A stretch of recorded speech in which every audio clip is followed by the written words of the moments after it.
सबको स्वागत है। एक ब्याह में गाय वाले गीत योग गीत आए, आप सब सपोर्ट दें हैं। गावे चलते आप सब सुनिए, सपोर्ट दें हैं, भरपूर आशीर्वाद दें हैं। आगे चलें। कावन दुल्हन हो तू तो योग कर जान लियो, कावन दुल्हन हो तू तो योग कर जान लियो, कावन बेटी हो तू तो योग कर जान लो।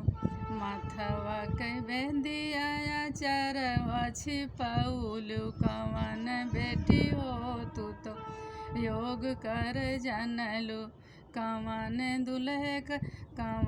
दुल्हे का तू तो चोरिया लगाउलू, दुल्हे दुलरुआ का चोरिया लगाउलू, कावन दुल्हन हो तू तो योग कर जान लो, कावन बेटी हो तू तो योग कर जान लो।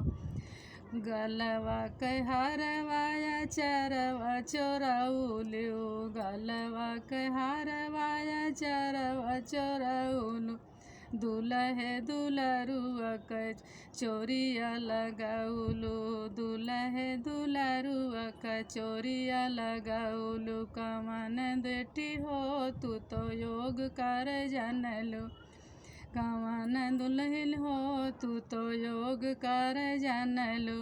कानवा के कुंडलिया चरवा चोरौलू, कावन बेटी हो तू तो योग कर जान लो, दुल्हे दुलरुआ का चोरिया लगाउलू, दुल्हे दुलरुआ का चोरिया लगाउलू, कावन दुल्हन हो तू तो योग कर जान लो।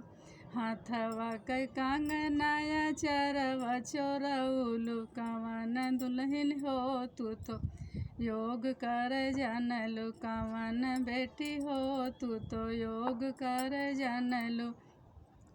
गोड़वा के पायला चरवा चोरौलू, कावन बेटी हो तू तो योग कर जान लो, दुल्हे दुलरुआ का चोरिया लगाउलू, कावन बेटी हो तू तो योग कर जान लो, कावन दुल्हन हो तू तो योग कर जान लो।